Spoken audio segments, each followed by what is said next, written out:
Então, estamos aqui para continuar falando sobre relacionamentos e a nossa expectativa em vivermos relacionamentos saudáveis. O texto de Colossenses 3, 12 e 13 diz o seguinte: portanto, como povo escolhido de Deus, santo e amado, revistam-se de profunda compaixão, bondade, humildade, mansidão e paciência. Suportem-se uns aos outros e perdoem as queixas uns contra os outros. Perdoem como o Senhor lhes perdoou. Feche seus olhos, vamos orar? Pai de amor, nós temos tanto a aprender. Nós precisamos tanto da Tua ajuda. Precisamos tanto da unção do Espírito Santo para desenvolvermos e vivermos relacionamentos saudáveis. Temos tanta dificuldade nisso. Temos lidado com situações tão difíceis ao longo da nossa vida. E quando percebemos na Tua palavra que é possível uma vida diferente, uma maneira nova de tratar com essas questões, a gente fica entusiasmado, a gente fica animado, a gente fica desejoso de aprender e experimentar essa realidade. Mas de nós mesmos não temos competência, de nós mesmos nos vemos incapazes, Senhor, de alcançar esse padrão. Precisamos de Ti. Então vem em nosso socorro por misericórdia, no nome de Jesus. Amém. Então, meus queridos, nós vemos aqui que Deus tem uma expectativa diferenciada em relação a como seus filhos vão lidar com os relacionamentos. Nós percebemos aqui o apóstolo Paulo se dirigindo a você, a cada um daqueles que são povo escolhido de Deus, santo e amado. Então, precisamos entender que nessa nossa jornada diária de lidar com ciscos e vigas, como temos aprendido no texto de Mateus 7, tão fundamental para que os relacionamentos se deem nos confrontos de uma maneira assertiva e restauradora, a gente precisa definitivamente de uma disposição interior renovada para poder viver essa realidade que é possível. Mas é possível apenas para aquele que nasceu de novo. Nós sabemos que aquele que nasceu de novo, que foi convencido pelo Espírito Santo do pecado, da justiça e do juízo, ganha agora a competência para lidar com o seu próprio ego e mortificar as obras da carne. É uma jornada de aprendizado, de crescimento, de abandono de práticas que prejudicam os relacionamentos e o desenvolvimento de novos hábitos, novas práticas. Aquele que não teve essa experiência do novo nascimento, ainda que tente colocar em prática essas lições que são verdadeiras e dado para aqueles que as aplicam,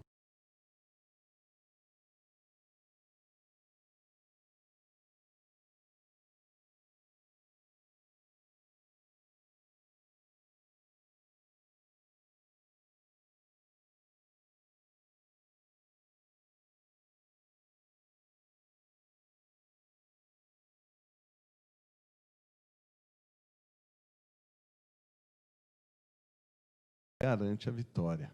Então, enchamo-nos diariamente do Espírito Santo, através da leitura da palavra, da comunhão com os santos, da oração, observando, você que pode, algumas das disciplinas espirituais tão importantes, né? O jejum, buscar a meditação na palavra, além da leitura sistemática, são, assim, disciplinas que vão nos conduzindo a uma experiência de maturidade espiritual. Tendo em vista que isso é possível para aquele que nasceu de novo, nós agora vamos nos mover não mais por nosso próprio ego, o egoísmo característico do ser humano vitimado pelo pecado, mas vamos ser movidos pelo amor que já foi derramado pelo próprio Deus, por meio do Espírito Santo nos nossos corações. Romanos 5 afirma essa verdade. Eu e você, então, irmãos, olhando para esse texto de Colossenses 3, 12 e 13, nós percebemos que o homem de Deus, que foi instrumento para escrever esse texto, ele aconselha-nos a nos revestirmos de algumas qualidades, virtudes, atitudes que, de maneira até impressionante, são um verdadeiro arsenal que visa o benefício sempre do outro. É impressionante porque o apóstolo Paulo, inspirado pelo Espírito Santo, nesse conselho que ele nos dá, ele não, objetivamente, numa primeira análise, não tem nada aqui que seja... É tudo visando me armar para abençoar o outro, e não para me defender, mas para defender os interesses do outro. Vejamos então, irmãos, ele diz que eu e você, como povo escolhido de Deus, santo e amado, e isso precisa estar sempre muito forte no nosso coração, que somos amados. Somos amados. Ah, mas a circunstância está dizendo que não. Você é muito amado. Ah, mas eu não estou conseguindo perceber esse amor. Você é muito amado. Não permita, em tempo algum da sua vida, que o inimigo roube essa convicção do seu coração. Você é muito amado. E é por isso, falando aos amados santos de Deus, que vem essa recomendação para que a gente se revista de profunda compaixão. É até apelativo da parte do apóstolo Paulo, né, irmãos? Porque em dias em que a gente está lutando para extrair das pessoas compaixão, ele diz que a gente tem que se revestir de profunda compaixão. O padrão de Deus é extremamente elevado. E não fora a presença do Espírito em nós, seria uma luta em glória. Seria impossível alcançar isso que aqui é recomendado, mas graças a Deus pelo Espírito Santo. Então, profunda compaixão. Ele nos diz que devemos nos revestir de bondade, humildade. Quantos relacionamentos prejudicados por conta da prepotência, a arrogância, o orgulho. Ele diz que devemos ser mansos. E numa sociedade em que mansidão quase que remete a ser fraco, no aspecto positivo, num relacionamento saudável, essa fraqueza vai atrair a força de Deus. E disso nós precisamos. Mansidão não fala de omissão, mansidão não fala de deixar para lá. Mansidão fala da capacidade de manter a força sob controle. A capacidade de não usar a força para impor opiniões, mas uma atitude de aceitação e exposição paciente da verdade. Porque nós cremos que a verdade é uma só. A verdade está em Cristo. A realidade é Cristo, diz Paulo. Então nós precisamos nos revestir de paciência. E notem, eu entendo que você está percebendo, à medida que eu estou falando, que são todas características que vão transformar-nos em pessoas voltadas para o outro. Nada é para mim mesmo nesse aspecto, mas na medida em que eu tenho tudo isso, eu me torno uma pessoa muito melhor. Essas características em mim me tornam uma referência, uma mostra de Deus nesses dias, nessa terra. Eu e você podemos, então, como luzeiros neste mundo, ter características que são as características do nosso amado Salvador. Ter paciência em dias em que a paciência é um artigo raro. É tudo muito corrido, a informação chega muito rápido até a gente, e quando qualquer coisa interfere na velocidade da obtenção daquilo que a gente pretende, já a gente perde a linha. A gente não tem sabido lidar com essa questão da espera. E paciência diz respeito, inclusive, a isso nos relacionamentos, a essa capacidade de esperar que Deus promova as mudanças que nós pretendemos ver no outro. Mas quando isso começa em mim, a lente pela qual eu vejo o mundo transforma as pessoas em alvos de amor, de carinho, de condescendência. Diz também, o mesmo texto, que eu preciso me revestir de uma capacidade de suportar o outro. E aqui é lógico que o conselho bíblico não está exigindo de nós aquela ideia de eu tenho que suportar tudo isso. Não apenas isso, mas é suporte no sentido também de ser um instrumento de Deus para elevar o outro, para tornar o outro melhor. Suportar no sentido de não deixar cair. Suportar no sentido de não deixar quebrar. De ser aquele que ampara. De ser aquele que literalmente suporta.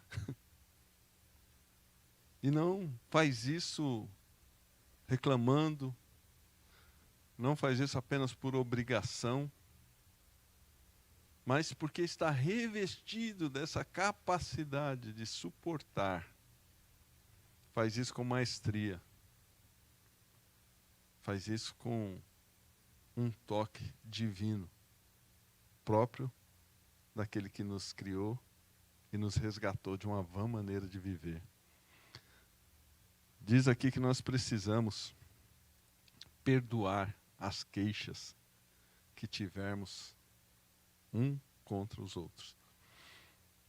Então é muito mais do que apenas receber um ensino a respeito de perdão e junto com ele a ideia de que para toda e qualquer situação precisaremos ir até a pessoa que nos ofendeu. É bem verdade que em algumas situações isso se torna possível, restaurador e até terapêutico. Mas diz aqui de uma disposição gerada no meu ser interior de perdoar o outro. É quase que um pedido da parte do Espírito de que eu não permita que ofensa nenhuma se assenhore do meu coração. Não é tratar com displicência as situações ocorridas, não é disso que eu estou falando, mas é de ganhar uma capacidade, assim como houve em Cristo Jesus, do tipo, já está perdoado, entende? Ô Giovanni, mas você acha que é fácil? Não estou falando que é fácil, não. E eu não estou também tentando minimizar o drama que talvez você esteja vivendo por conta de situações que tem vivido. Mas eu estou falando do convite que o Espírito Santo está fazendo através desse texto para mim e para você. De ganharmos essa disposição interior em perdoar sempre. Em perdoar sempre. E quando houver uma dúvida, quando houver talvez uma resistência para aplicar esse conceito, esse ensino, ele nos diz que a gente deve lembrar que o Senhor nos perdoou. E devemos perdoar né? O final, o versículo 13, fecha com a frase: perdoem como o Senhor lhes perdoou. E aí, irmãos, quebra tudo, né? Porque como o Senhor lhe perdoou? O Senhor lhe perdoou antes de você nascer, antes de eu nascer. Naquela cruz, Cristo Jesus estava nos perdoando de todos os nossos pecados, de maneira antecipada. E aí vem a minha convicção em que esse texto nos remete a isso, a uma disposição antecipada de perdoar as ofensas cometidas contra nós. Porque foi assim que Deus nos perdoou. Ah, Giovanni, não, você está enganado. Eu peço perdão a Deus quando eu erro. É verdade, você pede perdão a Deus quando erra. E que coisa maravilhosa, porque isso tem a ver com o ensino bíblico também, de que nós devemos confessar os nossos pecados. Mas eu quero lhe dar uma notícia: Deus não lhe perdoa porque você confessou o seu pecado. Nesse aspecto, confessar o seu pecado, ir a Deus quebrantado, diz respeito a uma necessidade nossa, humana. Isso faz bem para nós. Mas o perdão de Deus já foi estendido, queridos. Naquela cruz, todos os pecados foram perdoados. Todos os pecados em Cristo Jesus foram perdoados. Então eu e você precisamos nos lembrar de duas realidades principais. A primeira, eu pequei. E a segunda, eu fui perdoado. Por que precisamos disso? Porque quando eu consigo conviver de maneira pacífica e inteligente com essa consciência de que eu pequei, e nós vamos ler o texto que vai nos ajudar a entender isso, Romanos 3, o apóstolo Paulo escreve aos irmãos de Roma e, por extensão, a todos nós que lemos esses textos, nós vamos entender. Veja lá, como está escrito: não há nenhum justo, nenhum sequer. Não há ninguém que entenda, ninguém que busque a Deus. Todos se desviaram, tornaram-se juntamente inúteis. Não há ninguém que faça o bem, não há nenhum sequer. Eu e você, então, quando somos visitados por essa consciência constrangedora num primeiro momento, de que nada do que fizermos ou tivéssemos feito justificaria essa visitação de Deus, do Espírito Santo,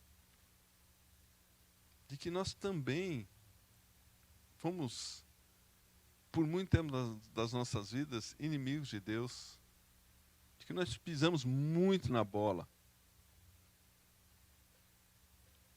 E, ao mesmo tempo, conseguimos conciliar isso com a verdade e a realidade que Deus nos perdoou, nos aceitou como éramos. Bem verdade que Ele espera e tem uma expectativa, como nós vimos aqui, de que nós avancemos em maturidade e comecemos a agir agora como Jesus agiu.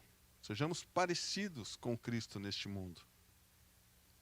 Mas o fato é que, quanto mais eu permitir que essas verdades orientem a minha visão de mim mesmo, muito menor vai ser minha disposição para julgar as pessoas e mais aberto a usar de misericórdia.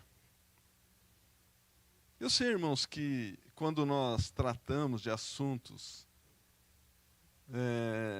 que se referem à questão de que o ambiente é responsável pelos delitos cometidos por gente, né, que sofreu nas mais diversas áreas da vida, ausência de instrução, atendimento social,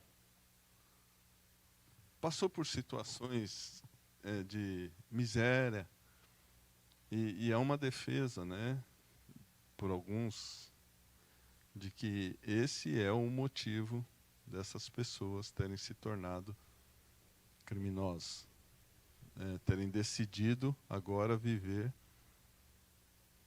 afrontando as regras sociais estabelecidas.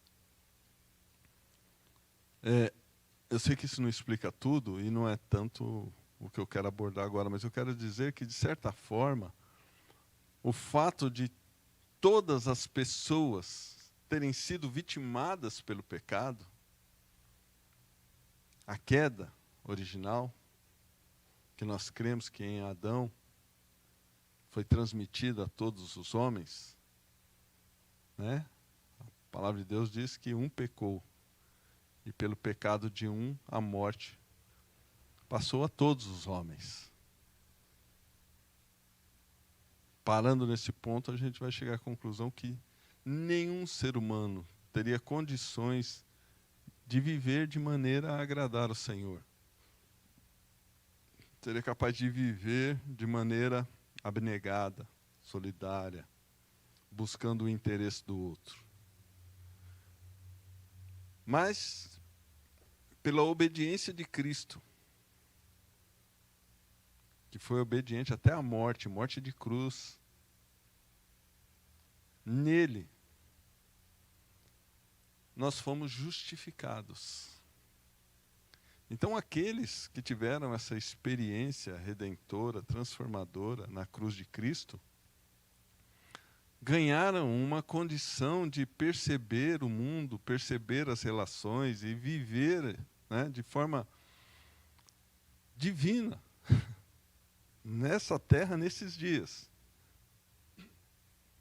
O que eu quero dizer? Quando eu olho então para o outro, que ainda não teve essa experiência, eu consigo entender por que ele tem algumas reações tão distantes daquilo que Deus espera.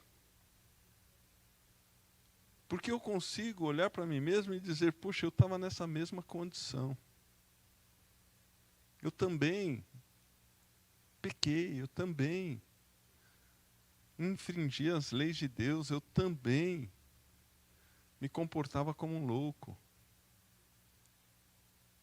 E quando eu percebo isso, eu consigo ter mais misericórdia do outro.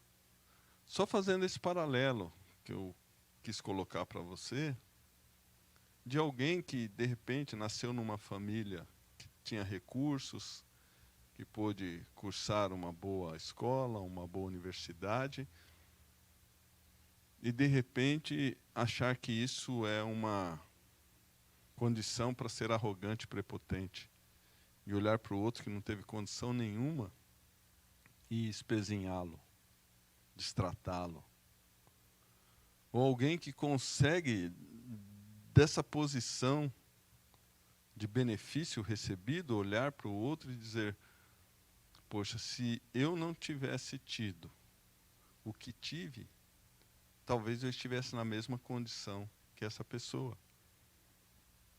Isso vai gerar um conteúdo de misericórdia para tratar com as questões da vida. Isso vai ser fundamental no que diz respeito aos relacionamentos. Todos pecamos. Se tratarmos os nossos próprios pecados com condescendência, seremos inflexíveis com os erros cometidos contra nós. Então toma cuidado se você ainda acredita que, mesmo precisando de Cristo, você não era tão ruim assim. Que tem gente que é pior que você. Sabe, irmãos, é terrível viver a vida cristã e transitar por essa história que Deus nos concede viver, acreditando que os teus erros, os teus pecados eram menos agressivos a Deus do que os do outro. A gente percebe que, por vezes, gente que está vivendo a vida cristã e quase que não precisaria de Cristo. Quase que não precisaria que Cristo tivesse ido para a cruz. Quando a gente percebe seu posicionamento, sua fala, sua arrogância, sua agressividade. Alguém já disse que o Evangelho é um miserável dividindo o pão com outro miserável. Mas, por vezes, irmãos, a gente se arvora numa posição de que agora que não somos mais miseráveis, queremos sair dando carteirada nos outros. E quando a gente vê uma atitude assim, por exemplo, como nós todos ficamos boquiabertos com a atitude daquele desembargador, no trato com o guarda civil, a gente fica, né, indignado. Mas será que a gente não faz isso nos nossos relacionamentos? A gente não se apropria da nossa condição e desvaloriza o outro na sua condição? Então, queridos, quando quando um crente se apropria da verdade que foi muito perdoado, ele muito ama. E quem ama muito Jesus, ama muito pessoas. Vocês lembram do episódio lá na casa de Simão, quando Jesus, depois de ser interpelado por aquele homem, ele diz, com muito amor, mas ele diz para aquele homem: rapaz, eu entrei na tua casa. Em outras palavras, Jesus disse: você não fez caso de mim, cara. Não ofereceu água, não ofereceu óleo, não ofereceu nada. Você fez uma recepção tão comum. Notem, ele estava recebendo o Messias na sua própria casa. Mas Jesus até então não tinha feito menção disso, não tinha reclamado de nada. Só falou isso porque esse homem foi até ele questionar a autoridade que Jesus teria por conta da mulher que se aproximou dele. E Jesus então diz, ela foi muito amada. Por quê? Ela foi muito perdoada. E quem foi muito perdoado, muito ama. Jesus faz uma pergunta para ele a respeito de dois devedores que deviam quantias bem distintas, um muito e outro pouco. E ele pergunta a esse homem: quem você acredita que vai ser mais grato, vai amar mais? Ele diz: quem devia mais. E Jesus diz então: é verdade, essa mulher foi muito perdoada, por isso ela muito ama. Eu quero que nós recebamos da parte do Espírito Santo, irmãos, uma convicção de que nós fomos muito perdoados. Muito perdoados. E por isso nós vamos amar muito Jesus. Cada vez que eu e você ganharmos a capacidade de imaginar o destino que nos esperava, cada vez que eu e você ganharmos a capacidade de olhar e ver o final, sabe quando a gente antecipa o final de um filme? E tinha um final. E o final não era bom para nós. Era desastroso, terrível. E aí Jesus entrou na nossa história, sem que nós merecêssemos, sem que nós pedíssemos, sem que nós fizéssemos caso dele. Ele entrou, de certa forma ele invadiu a nossa história. E eu sou tão grato por isso. E aí, o final mudou, agora é um final feliz. Agora, literalmente, a palavra de Deus nos assegura que o nosso final será o tão sonhado felizes para sempre. Quando eu e você começamos a observar a vida com essa visão, por essa lente, nós vamos entender melhor as pessoas, nós vamos tratá-las com maior compaixão, nós vamos vencer as resistências naturais. E volto a dizer, eu não estou aqui dizendo que tudo isso é muito fácil. Virei crente, automaticamente ganhei tudo isso. Ou então, ouvi a ministração do pastor Giovanni e agora eu já estou habilitado e sou competente para viver todas essas realidades. Seria muito bom, mas eu quero dizer para você, eu que estou falando para vocês, estou nessa jornada de aprendizado. Estou nessa jornada de buscar esse revestimento. Não é competência pessoal, não é qualidade própria. É no Espírito Santo que nós vamos gerar, cultivar esse fruto bendito. Porque nós vemos lá, não é, irmãos, em Gálatas 5, 22, 23, o fruto do Espírito, que Deus espera que os seus filhos vivenciem nos seus relacionamentos. Tenha convicção, como está a versão da Bíblia Viva, do texto de Romanos 3, 24, diz assim: Deus nos declara agora sem culpa das ofensas que lhe fizemos, se confiarmos em Jesus Cristo, aquele que em sua bondade tira os nossos pecados gratuitamente. O que nós vamos dizer diante disso, irmãos? Olha o padrão que Deus nos dá para seguirmos no trato, nos nossos relacionamentos. Que nós devemos, por vezes a gente até tem uma disposição de perdoar, não é? Mas se a pessoa vier, se retratar, pedir perdão, reconhecer seu erro, se ela tiver uma postura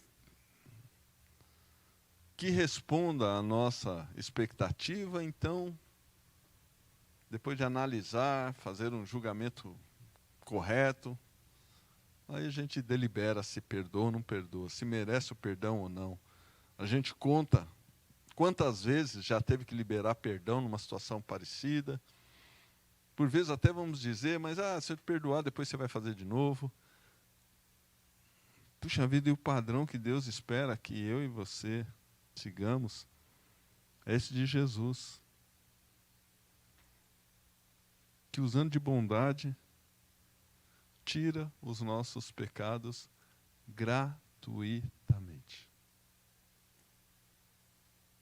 Eu estou convidando você aqui para uma renovação mental poderosa, creio. Assim como eu já fui convidado desde que o Espírito Santo começou a ministrar essas verdades ao meu coração. Que padrão, irmãos. Que padrão que Deus espera que eu e você, como filhos amados e santos, povo escolhido dele, sigamos nos nossos relacionamentos. Quanto mais eu confiar em Deus como o único juiz justo, menor será a minha atitude de juízo. E isso é um verdadeiro saltar de plataforma no que diz respeito a como conduzir as nossas vidas, não é, irmãos? Porque a justiça pessoal ainda é muito forte em nós. Mesmo tendo nascido de novo, mesmo sendo pessoas apaixonadas pela leitura da palavra, a gente ainda carrega esse ranço de justiça pessoal, a gente ainda lida com tantas questões a partir desse valor.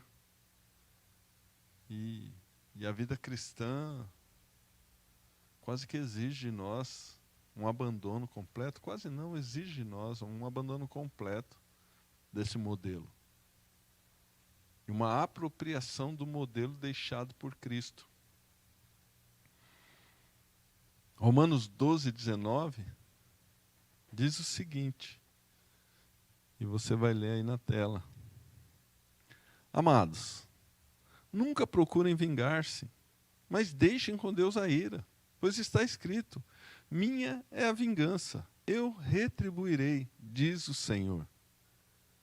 E a gente precisa pontuar aqui que quando a palavra de Deus está dizendo para a gente deixar com Deus a ira, não é aquela atitude horrível de alguns cristãos, né, que fica pedindo para Deus vingar, para Deus fazer justiça, para Deus jogar uns raios na cabeça do outro, não é? E depois ficar celebrando a desgraça do outro. Ainda se apropriando do poder de Deus, dizendo que por conta do poder de Deus atuando na sua vida, foi que o outro foi penalizado, vitimado, quebrado. Não é nesse aspecto, mas é no aspecto desse descanso pacífico, de que Deus está cuidando de tudo. De que se houver motivo de um juízo contra a pessoa, Deus vai estabelecer no tempo dele, do modo dele. talvez também você pense, mas que coisa louca. Então, amados, nunca procurem vingar-se. Quer dizer, então, tem gente vingativa, é você e eu. Porque essa vingança não fala só de uma reação física, de agressão. Mas, por vezes, a vingança é aquela indiferença. A vingança é aquele ficar de biquinho pelos cantos. A vingança é... não vou falar. A vingança é a reação que Deus não pretende que tivéssemos. Porque, sendo bastante honesto comigo, com você, e você onde está, a gente fica pensando, mas eu vou fazer papel de trouxa? Eu vou ser bobo, então? Como eu já tenho dito aqui para você. Exatamente. Exatamente. Nesse aspecto, a gente vai ter que passar por bobo muitas vezes. Poxa, mas eu tenho os meus sentimentos. É verdade. Mas a palavra de Deus nos aconselha, queridos, tende em vós o mesmo sentimento que houve também em Cristo Jesus, que mesmo sendo Deus, não julgou como usurpação ser Deus. Antes, esvaziou-se, humilhou-se, tomou a forma de servo. Olha o padrão é esse. E eu sei que é difícil e pesado para a gente aceitar isso no primeiro momento. Mas o Espírito Santo de Deus é poderoso para nos conduzir nessa jornada. Eu quero com você ler 2 excertos aqui do livro 40 Dias de Amor, para que a gente conclua esse pensamento. Deixa eu só localizar aqui.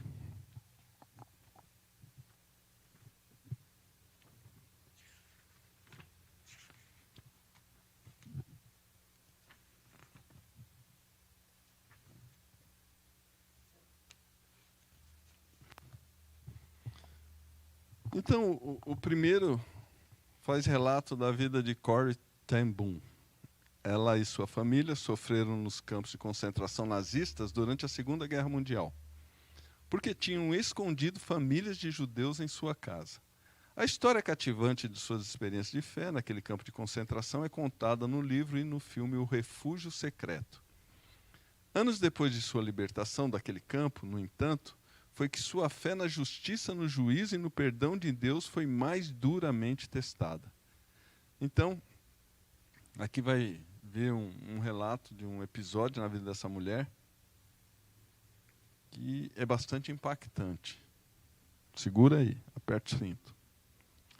Foi numa igreja em Munique que eu o encontrei. Um homem meio calvo e grande, num sobretudo cinza com um chapéu de feltro marrom entre as mãos. As pessoas estavam começando a sair da sala no porão em que eu acabara de falar.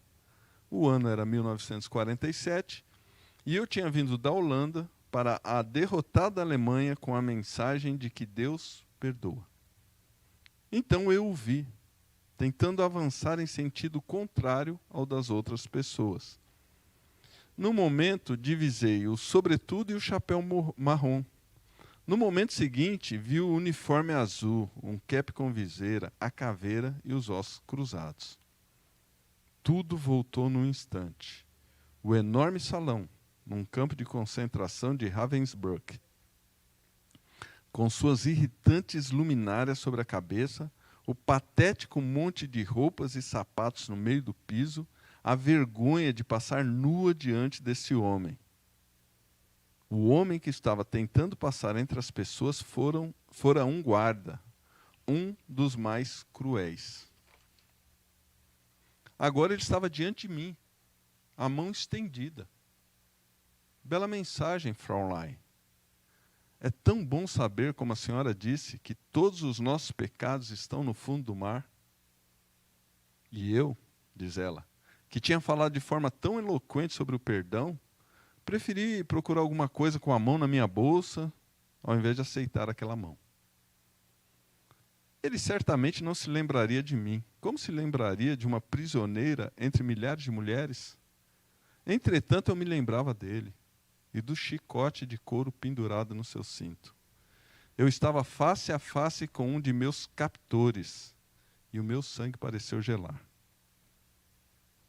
A senhora mencionou Ravensbrück na sua fala, ele estava dizendo. Eu fui guarda lá. Não, ele não se lembrava de mim. Depois disso, porém, eu aceitei a Cristo. Sei que Deus perdoou as coisas cruéis que fiz lá, mas eu gostaria de ouvi-lo de seus lábios também, Fraulein. Novamente ele estendeu a mão. A senhora me perdoa? E eu fiquei ali parada. Eu, cujos pecados têm de ser perdoados sempre de novo, não conseguia perdoar. Minha irmã, Betsy, tinha morrido naquele lugar. Poderia ele apagar a lenta e terrível morte dela simplesmente com um pedido? Provavelmente ele não tenha ficado ali muitos segundos com a mão estendida. Mas para mim pareceu uma eternidade, enquanto lutava com a coisa mais difícil de toda a minha vida. Pois eu sabia que tinha de fazê-lo. Eu sabia. Eu sabia não somente por ser um mandamento de Deus, mas da experiência diária. Desde o fim da guerra, eu coordenava uma casa na Holanda para vítimas da brutalidade nazista.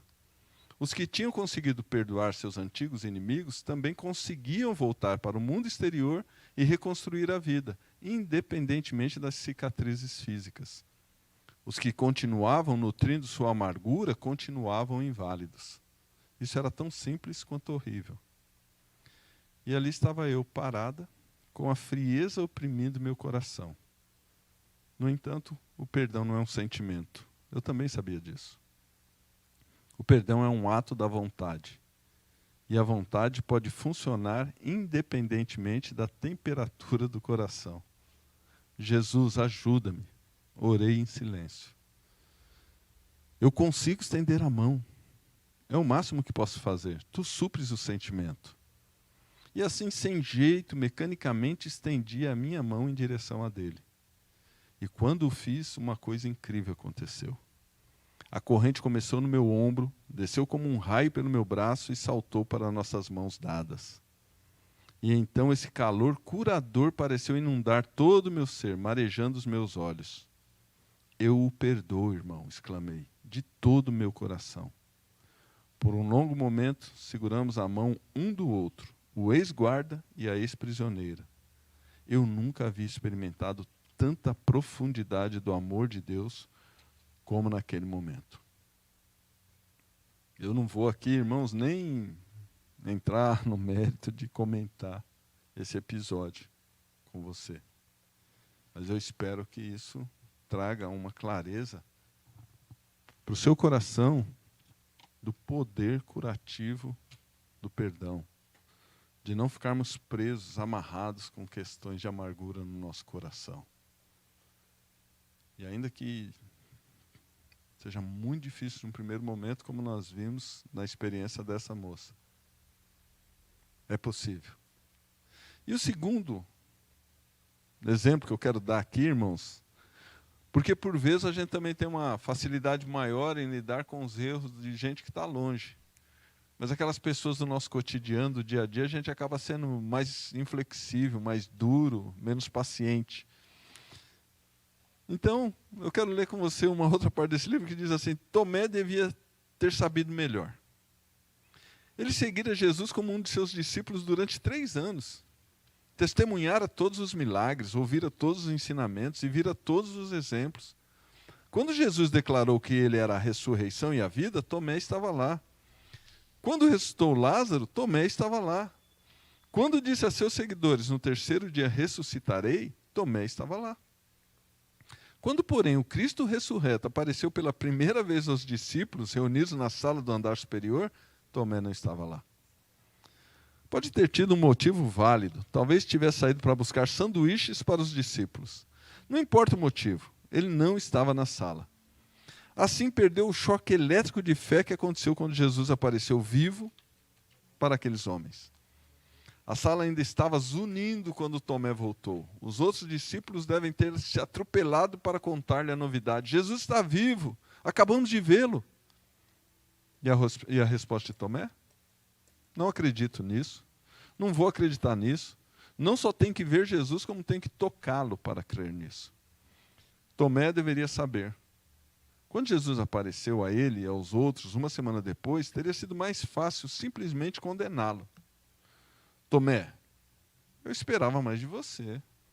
Pô, depois de me seguir durante esses 3 anos, Tomé, como pode não ter acreditado nas palavras dos outros discípulos? Tomé, por que quer chafurdar na sua dúvida? Mas não foi o que Jesus disse. Em vez disso, ofereceu amor não condenatório ao amigo. Tomé, você disse que precisava tocar minhas mãos e meu lado ferido? Pode tocar. O Tomé duvidoso imediatamente se transformou no Tomé confiante. Meu Senhor e meu Deus, ele exclamou em uma das maiores declarações de fé jamais pronunciadas. Então, ainda que a gente espere mais daqueles que estão mais próximos e a gente espere respostas dadas a partir de aplicações e ensinos que já foram dados ao longo do tempo, a gente aprende com Jesus que paciência, mansidão. Eu imagino a mansidão de Jesus nesse episódio, quando literalmente desconfiaram dele, da sua autoridade e da sua palavra. E ele não se irrita, mas ele simplesmente diz: o que é necessário para que você vença e não caia? Me tocar? Toca. E, de maneira generosa, ele oferece a Tomé a condição para se estabelecer e se firmar para continuar a sua jornada de fé. Que eu e você sejamos essas pessoas nesses dias, instrumentos para fortalecer o caminhar dos outros. Então, queridos, pensando nisso, quando, pelo poder do Espírito Santo, atuamos dessa forma nos nossos relacionamentos, vamos experimentar, primeiro, mudança em nós mesmos, porque a viga é retirada dos nossos olhos. Vamos experimentar mudança em nossos relacionamentos, porque o confronto acontece em amor. É mais agradável viver nesse patamar. E terceiro, a mudança nas pessoas ao nosso redor. Porque na medida em que as pessoas olham para nós e percebem essa atitude, elas se deixam ser tocadas para que os ciscos sejam removidos. Elas confiam, elas percebem que o Deus vivo e poderoso está atuando naquele momento. É possível, para mim e para você, gente limitada, falha, fraca, que talvez tenha crescido sem princípio nenhum, que talvez tenha experimentado uma realidade tão dura, que talvez tenha sofrido tanta agressão, tanto desprezo ao longo da sua existência, que talvez tenha vivido uma rejeição profunda nos seus relacionamentos, que talvez nunca acreditou que é possível ser amado, ou que alguém poderia genuinamente amá-lo. Quero dizer para você que Deus te ama. E que por conta do amor de Deus que já foi derramado em nossos corações, nós já ganhamos a capacidade de amar como Ele nos amou. E isso é maravilhoso. Viva essa realidade. Ainda que ao seu redor muita gente não tenha ainda recebido de Deus o toque transformador para viver essa experiência. Mas seja você, hoje, um pequeno Cristo, um cristão, em dias tão nebulosos, para a glória de Deus. Eu amo você. Um beijo no coração.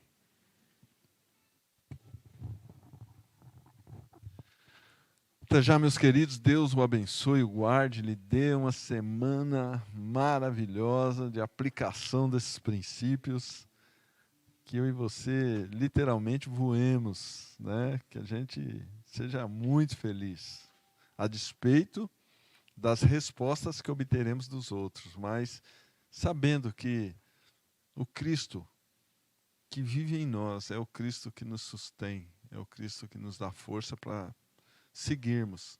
Se preciso for, nos humilhando, nos esvaziando, tomando a forma de servo, mas lembrando que esse mesmo Cristo foi dado a ele um nome acima de todo nome, e que ao nome dele todo joelho vai se dobrar e toda língua vai confessar que ele é o Senhor, para a glória de Deus Pai.